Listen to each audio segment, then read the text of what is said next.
तो last video में हम लोगों ने पढ़ा था कि मीनिंग ऑफ ह्यूमन एक्टिविटीज़ क्या होती है, टाइप ऑफ ह्यूमन एक्टिविटीज़, कितने टाइप की ह्यूमन एक्टिविटीज़ होती हैं, economic activity, non economic activity, ये दोनों क्या होते हैं, इनका कहाँ यूज़ होता है। ठीक है, इकोनॉमिक एक्टिविटी क्या है, कितने टाइप की होती है। इकोनॉमिक एक्टिविटी 3 टाइप की होती है, business, profession and employment. And non activities कितने टाइप की होती हैं, तो जैसे religious activities, parental activities, social activities, ये सब क्या होती हैं, नॉन इकोनॉमिक एक्टिविटीज़ होती हैं। कॉन्सेप्ट ऑफ बिजनेस क्या होता है, इसके बारे में हम लोगों ने पढ़ा था। ठीक है, तो अब आगे बढ़ते हैं हम लोग। नेक्स्ट जो हमारा टॉपिक है वो क्या है हमारा, ऑब्जेक्टिव्स ऑफ मैनेजमेंट। मैनेजमेंट के क्या क्या ऑब्जेक्टिव्स होते हैं, इनके बारे में हम पढ़ेंगे अब यहाँ पे। ठीक है, तो सबसे पहला ऑब्जेक्टिव क्या होता है मैनेजमेंट का, ऑर्गेनाइजेशनल ऑब्जेक्टिव। अब ये ऑर्गेनाइजेशनल ऑब्जेक्टिव क्या है, ऑब्जेक्टिव पता है आप लोग के ऑब्जेक्टिव क्या होता है, सभी को पता है ऑब्जेक्टिव क्या होता है। ठीक है, तो अब मैनेजमेंट के लिए ऑब्जेक्टिव क्या है, क्या क्या ऑब्जेक्टिव होते हैं मैनेजमेंट के। तो सबसे पहला है हमारा ऑर्गेनाइजेशनल ऑब्जेक्टिव। तो management is responsible for setting and achieving objectives for the organisation. अब मैनेजमेंट किसके लिए रिस्पॉन्सिबल होता है कि जो भी ऑब्जेक्टिव उसने सेट की हैं ऑर्गेनाइजेशन के लिए, उनको कैसे उसको सेट करना है और उनको कैसे अचीव करना है, इसके लिए रिस्पॉन्सिबल कौन होता है, मैनेजमेंट होता है। क्लियर है ये सब। The main objective of any organization should be to utilize human and organizational the main objective of any organization should be to utilize human and material resources to the maximum possible advantages, that is to fulfill the economic activities of a business। Clear है ये। तो जो main objective क्या होता है किसी भी एक बिजनेस का, अब जैसा कि हम लोगों ने पहले वीडियो में भी पढ़ा था कि ह्यूमन एक्टिविटीज़ होती हैं, ह्यूमन एक्टिविटीज़ में क्या क्या ह्यूमन रिसोर्सेज होते हैं, तो ऐसे ही हर कंपनी के पास उसके अपने रिसोर्सेज होते हैं, उसका अपना मटेरियल होता है। तो उसका मेन ऑब्जेक्टिव क्या होता है कि जो भी उसके पास ह्यूमंस हैं या मटेरियल रिसोर्सेज हैं या ह्यूमन रिसोर्सेज हैं, उन सब का वो जो जितना मैक्सिमम उनसे वो एडवांटेज ले सकता है या उनका जितना मैक्सिमम यूज़ कर सकता है, उनका वो उतना यूज़ करे, जिससे कि जो इकोनॉमिक ऑब्जेक्टिव है बिजनेस का वो फुलफिल हो सके। क्लियर है ये। These are survival, profit and growth. तो अब ऑर्गेनाइजेशन का ऑब्जेक्टिव मेन क्या होता है, ऑर्गेनाइजेशनल ऑब्जेक्टिव क्या होता है मैनेजमेंट का, तो उसके 3 ऑब्जेक्टिव होते हैं। पहला होता है सर्वाइवल, दूसरा होता है प्रॉफिट, तीसरा होता है ग्रोथ। अब सर्वाइवल के बारे में थोड़ा सा समझते हैं कि सर्वाइवल क्या होता है। ठीक, तो जब भी कोई बिजनेसमैन बिजनेस स्टार्ट करता है, तो हो सकता है कि जिस टाइप का वो बिजनेस स्टार्ट कर रहा है मार्केट में ऑलरेडी उस टाइप के कई सारे बिजनेसमैन अवेलेबल होते हैं। तो अब जब उसने सेम तरीके के जब कई और बिजनेसमैन होते हैं, तो क्या होता है, उसमें कंपटीशन होता है। ठीक है, प्राइस के लिए कंपटीशन होता है, क्वालिटी के लिए कंपटीशन होता है। ठीक है, कस्टमर्स के लिए कंपटीशन होता है, इवन हर तरीके से कंपटीशन होता है। तो अब इन सबको फेस करते हुए, जितना भी कंपटीशन है उस सबको फेस करते हुए उस बिजनेसमैन को क्या चाहिए कि वो मार्केट में टिका रहे। ठीक है, तो मार्केट में टिकने को ही सारी प्रॉब्लम्स को टैकल करते हुए मार्केट में जब वो बंदा इस्टेब्लिश हो जाता है, जिसने बिजनेस स्टार्ट किया है, तो इसको ही बोलते हैं हम सर्वाइवल। ठीक है, नेक्स्ट था हमारा प्रॉफिट। प्रॉफिट सबको पता है क्या होता है, तो आई थिंक मुझे इसको एक्सप्लेन करने की ज़रूरत नहीं है, लेकिन फिर भी मैं एक्सप्लेन कर दे रहा हूँ कि जब भी कभी कोई बिजनेसमैन रिस्क लेकर अपना जो अमाउंट है या मनी है वो मार्केट में लगाता है, ठीक है, उसके अगेंस्ट में जो रिस्क उसने लिया है, रिस्क के अगेंस्ट में जो उसे रिवॉर्ड मिलता है वो मिलता है उसे एज अ प्रॉफिट। क्लियर है? एंड ग्रोथ, थर्ड पॉइंट है हमारा ग्रोथ। ग्रोथ क्या होता है? ग्रोथ जब भी कोई बिजनेसमैन स्टार्ट करता है तो एक लिमिटेड कैपिटल के थ्रू अपना बिजनेस स्टार्ट करता है। धीरे धीरे वो क्या चाहता है कि जैसे जैसे प्रॉफिट बढ़ता रहे वैसे वैसे अपने बिजनेस को भी वो एक्सपेंड करता रहे और किसी एक प्रोडक्ट पर रिलायबल ना होके अलग अलग डिफरेंट टाइप के प्रोडक्ट्स को भी लॉन्च करे। तो इसी को हम लोग बोलते हैं ग्रोथ। क्लियर है?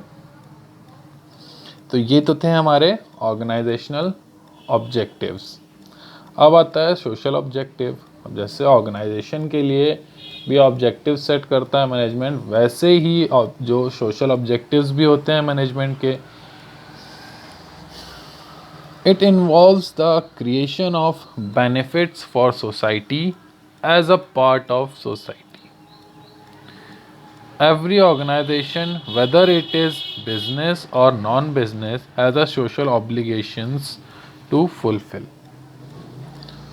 तो इसमें क्या इन्वॉल्व होता है? The creation of benefit for society.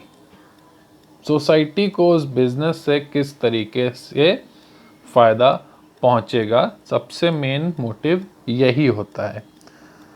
अब as a part of society,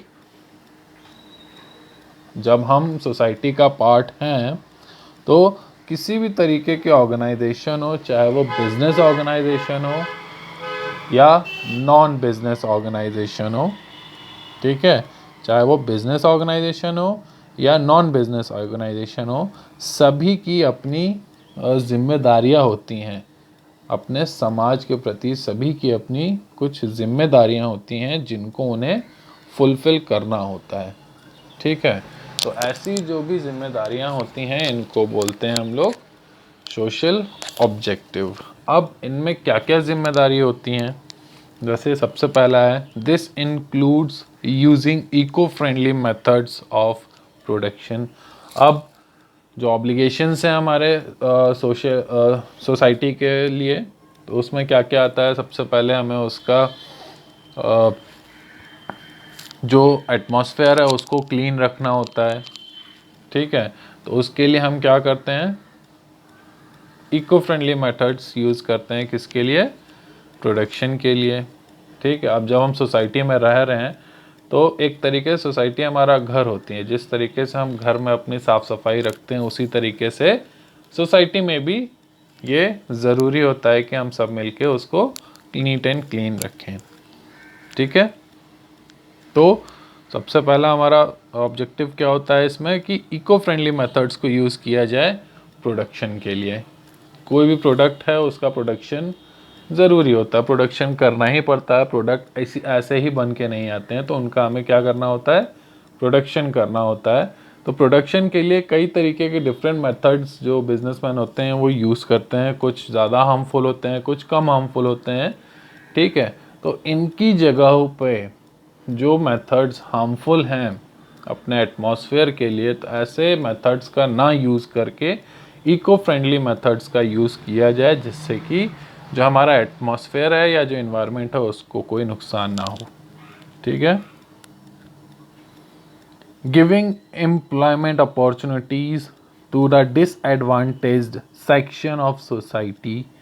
अब सेकेंड ऑब्जेक्टिव क्या हो सकता है इसमें कि ऐसे पर्सन्स के लिए जॉब अपॉर्चुनिटीज़ क्रिएट करना जिनको किसी भी तरीके का एडवांटेज ना मिल रहा हो कहीं से भी, ठीक है। तो मतलब कहने का मतलब ये ऐसे सेक्शन के लिए जॉब अपॉर्चुनिटीज़ निकालना जिनको जॉब मिलने में काफ़ी प्रॉब्लम होती है। जैसे ज़्यादा पढ़े लिखे नहीं होते हैं ऐसे लोग, या गवर्नमेंट की उन तक पहुंच नहीं होती, या उनके पास ऐसे साधन नहीं होते हैं जिनसे वो जॉब अपॉर्चुनिटीज़ देख पाएँ कि कहाँ पे जॉब है कहाँ पे नहीं है। तो ऐसे लोगों के लिए जॉब अपॉर्चुनिटीज़ क्रिएट करना, जिससे कि उनको जॉब मिल सके, उनकी डेली नीड्स पूरी हो सकें, ठीक है।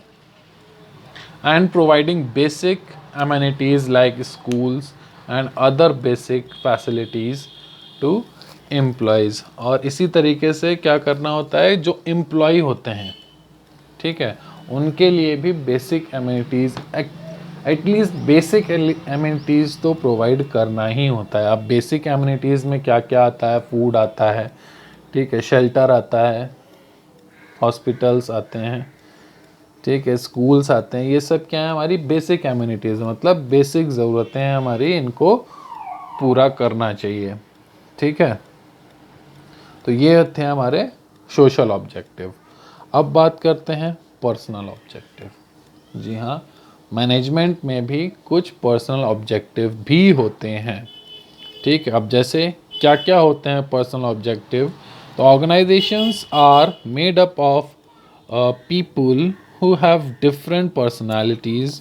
अब जो एक कोई भी एक ऑर्गेनाइजेशन है, अब ज़रूरी तो है नहीं कि सारे लोग एक ही तरीके के हों, ठीक है।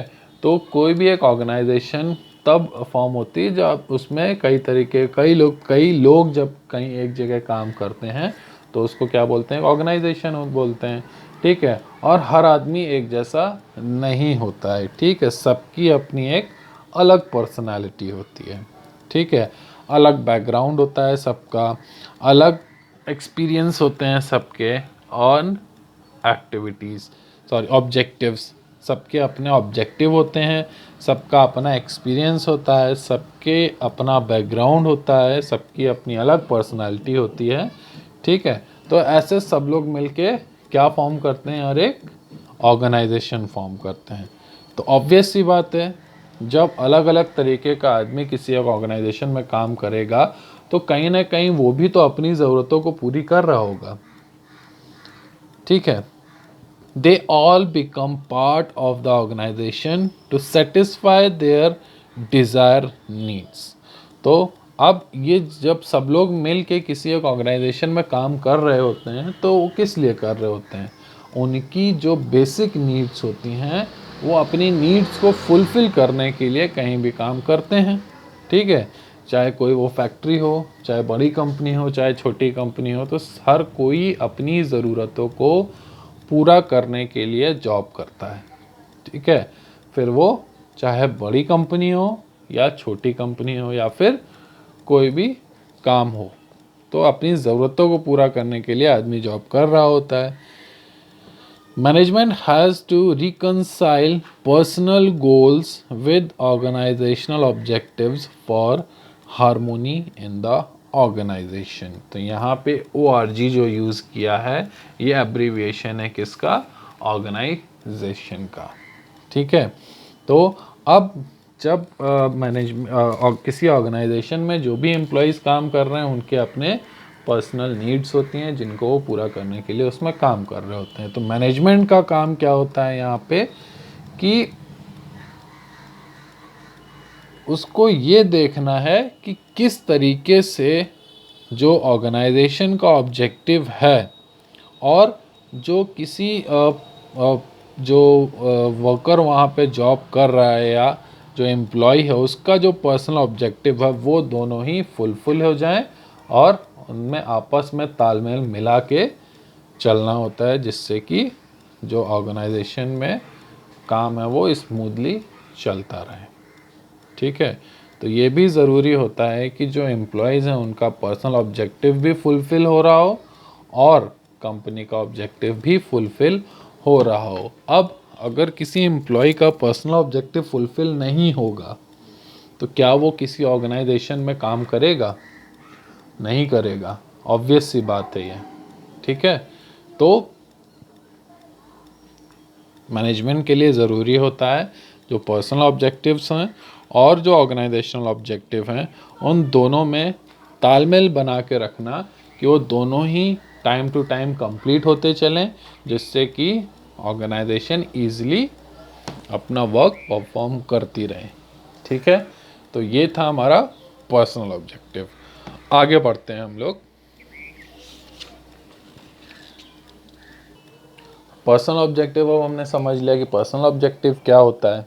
ठीक है, ऑर्गेनाइजेशन ऑब्जेक्टिव समझ लिया, पर्सनल ऑब्जेक्टिव समझ लिया और सोशल ऑब्जेक्टिव समझ लिया कि ये क्या होते हैं। ठीक है, आगे बढ़ते हैं हम लोग। अब बात करते हैं इम्पोर्टेंस ऑफ मैनेजमेंट। मैनेजमेंट का क्या इम्पोर्टेंस है। ठीक है, तो सबसे पहला होता है management helps in achieving group goals. तो ये गोल्स कहाँ से आते हैं। ठीक है, कोई भी ऑर्गेनाइजेशन होता है, कोई भी एम्प्लॉय होता है, उस सब के लिए क्या होता है, जो मैनेजमेंट होता है एक गोल या टारगेट फिक्स करता है कि आपको इस टारगेट को अचीव करना है। ठीक है, टारगेट तो उसने फिक्स कर दिया, साथ ही साथ वो हेल्प भी करता है कि आप किस तरीके से अपने टारगेट को अचीव कर सकते हैं। ठीक है, तो अब इंडिविजुअल गोल्स भी देता है और साथ ही साथ ग्रुप टास्क भी देता है।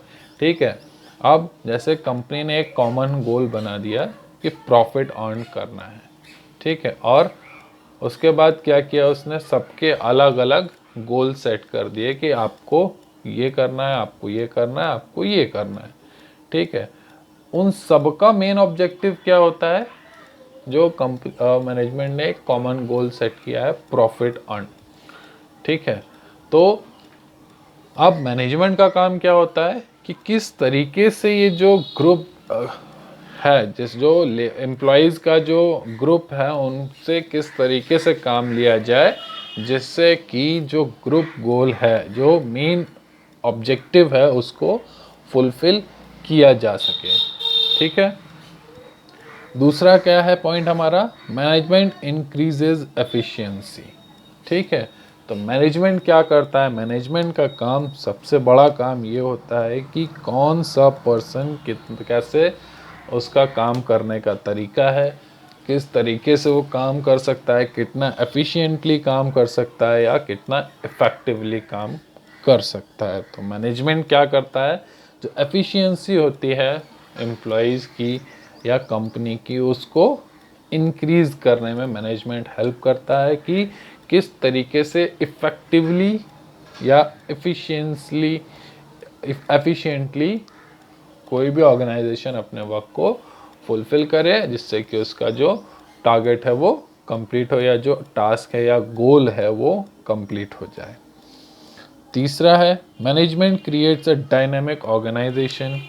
डायनेमिक ऑर्गेनाइजेशन, इसके बारे में हम पहले भी पढ़ चुके हैं कि किस तरीके से वो डिफरेंट टाइप ऑफ वर्क अगर एक टाइम में कंप्लीट कर ले रही है। ठीक है, इससे कि वो आगे अपने टास्क और बनाते चले, अपना काम करते चले।